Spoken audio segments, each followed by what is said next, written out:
이 출애굽기를 일반 사람들은 히브리 노예들의 탈출기 이렇게 이야기를 합니다. 단순히 책 제목처럼 400년 종살이하던 이스라엘 백성들이 그냥 탈출한 사건, 그 정도로만 이해하고 있는데, 우리는 이 출애굽기에서 큰 두 개의 기둥을 잘 발견할 수가 있습니다. 하나는 이스라엘 백성들을 건져냈다는 구원의 스토리가 하나 있고, 또 하나는 하나님의 존재성이 나타나고 있습니다. 하나님이 누구신가, 하나님이 어떤 분인가, 그것에 대한 존재성을 끊임없이 각인시켜주고 있는 것이 출애굽기의 핵심 내용입니다. 그것이 오늘 5장부터 자세하게 나오고 있는데, 이제 5장에 보면 모세와 아론이 바로 앞에 서는 그런 일이 나옵니다. 거대한 충돌이 일어나는데, 바로 왕 앞에 선 이 모세와 바로 왕을 한번 비교해 보십시오. 엄청난 권력가, 왕이자 권력가인 그와 초라한 목동을 살던 그 사람이 섰어요. 이스라엘의 대표자라고 나왔지만 그렇게 존재성은 부각되지 않습니다. 그리고 왕은 모든 실권을 갖고 있고 또 정복자고, 또 이스라엘의 대표자는 피정복자고, 이렇게 해서 나와 있는데 과연 그 얘기를 들었겠냐는 거예요. 오늘 여기서 1절에서 하는 얘기가 뭡니까? 바로 앞에 와서 내 백성을 보내라. 그게 핵심입니다. 이 보면 그들이 광야에서 내 절기를 지킬 것이다. 여기 특이한 단어가 뭐냐면 내 백성이라는 뜻입니다. 오늘 여기서 드디어 내 백성이라는 단어가 강조되고 있는데, 그것은 하나님과 관계에서 이스라엘 민족이 누구냐? 하나님의 다스림 가운데 있어야 할 백성들이다. 이 이스라엘 민족의 정체성이 무엇인지를 정확하게 이야기했습니다. 이들은 하나님의 소유요 하나님께 속한 자들인 것을 분명히 말하고 있습니다. 그러면 이들을 보내라고 하는 이유가 뭐냐? 거기에 보면 제사를 하기 위해서다, 이렇게 이야기합니다. 자, 그러면 여기서 제사를 하기 위해서다, 결국은 이스라엘 백성들을 탈출시키려는 그 목적이 정치적인 억압에서 그들을 자유케 하려는 것이 목적이 아니라 하나님이 누구신가, 그 하나님을 섬기는 것이 사명이라는 것을 알 수가 있습니다. 우리가 하나님을 섬기는 존재로 살아간다는 것이 대단히 중요하다, 여기서 가르쳐주고 있죠. 그러나 바로는 내가 하나님이 누군지를 어떻게 아느냐, 난 모른다, 못 보낸다, 이러면서 더 어렵게 하는 일이 오늘 본문 전체에 일어나는 일들입니다. 오늘 여기서 포커스는 이들을 건져내는 것이 단순히 그 압제 속에 있는 그런 것에서 자유케 하는 것이 아니라 하나님의 백성이 뭘 해야 되는가를 오늘 모세의 말에서 잘 알 수 있습니다.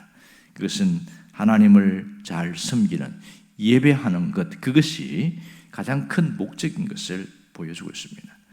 신앙생활하면서 언제 가장 행복하냐? 하나님께 예배하면서 예배를 예배답게 하나님의 신앙 안에서 하나님을 잘 섬기는 그런 삶이 가장 행복한 삶이라는 걸 알 수 있습니다. 예배를 드리면서 내가 어디에 속해 있는가, 그것을 잘 깨닫고 나아가는 것이 대단히 중요한 것이지요. 하나님께 속한 백성이고 하나님께 공급을 받으며 하나님 안에서 살아간다. 이것이 예배를 드리는 자의 모습이라고 할 수 있습니다. 우리도 마찬가지겠지요. 우리는 예배자로서 늘 서 있습니다. 하나님을 잘 섬긴다는 생각에서는 초의 의심도 없습니다.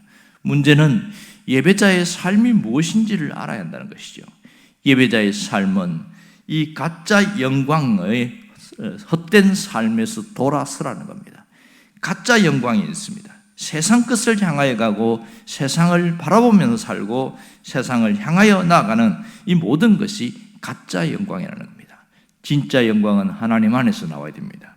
또 하나는 예배자의 삶은 좁은 문, 좁은 길로 가는 자입니다. 가짜 영광을 따라가는 사람은 자신만의 바벨탑을 쌓아나가지만 좁은 문, 좁은 길로 가는 사람은 신앙인의 길로 간다는 거죠. 자신을 위하여 가는 것이 아니라 주님이 가신 그 길을 따라가고 주님이 원하는 그 일을 하는 자입니다. 성경에서 끊임없이 강조하고 있는 것이 너희는 좁은 문으로 가고 좁은 길로 가라, 그 얘기를 하고 있습니다. 세상은 넓은 길을 원합니다. 화려하고 좋은 것을 원합니다. 그러나 신앙의 길은 다르다는 겁니다. 예수를 한번 믿는 것은 굉장히 쉽습니다. 그러나 예수를 믿고 사는 것은 좁은 문으로 가야 합니다. 그것이 신앙의 모습입니다. 세상은 넓고 편하고 자유하고 자기 마음대로 할 수 있는 그런 길을 원하지만 하나님은 그들과 다른 생각, 다른 사상, 다른 행동을 하기를 원하고 계십니다. 또한 예배자의 삶은 이 삶을 사는 자에게는 반드시 대가 지불이 있다는 것을 기억하고 살아야 합니다.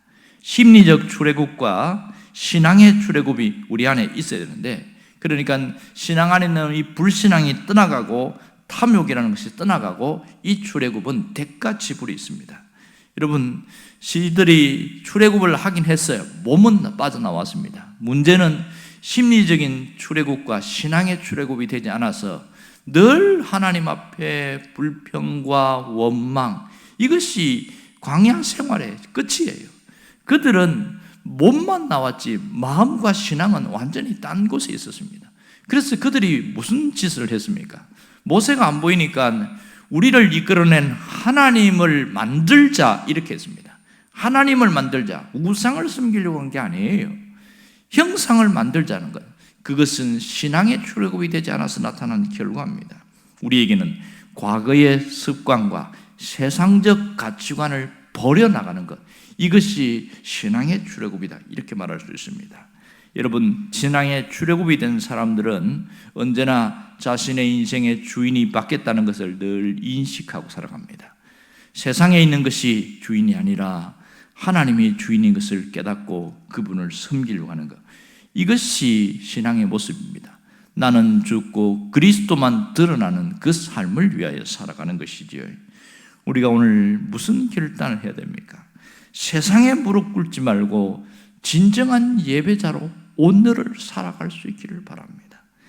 지금은 많은 사람들이 교회는 다니지만 세상에 무릎 꿇는 사람들이 굉장히 많습니다. 그리고 타협하고 살아갑니다. 적당하게 하면서 살아갑니다. 진정한 예배자로서의 삶을 살지 않는다는 것이죠. 예배자의 삶은 하나님의 약속을 믿고 끝까지 따라가는 자입니다. 모든 문제는 하나님이 책임질 줄 알고 그분을 신뢰하면서 가는 것이 예배자의 삶입니다. 여러분이 그 주인공이 되기를 주의 이름으로 축원합니다. 기도하겠습니다.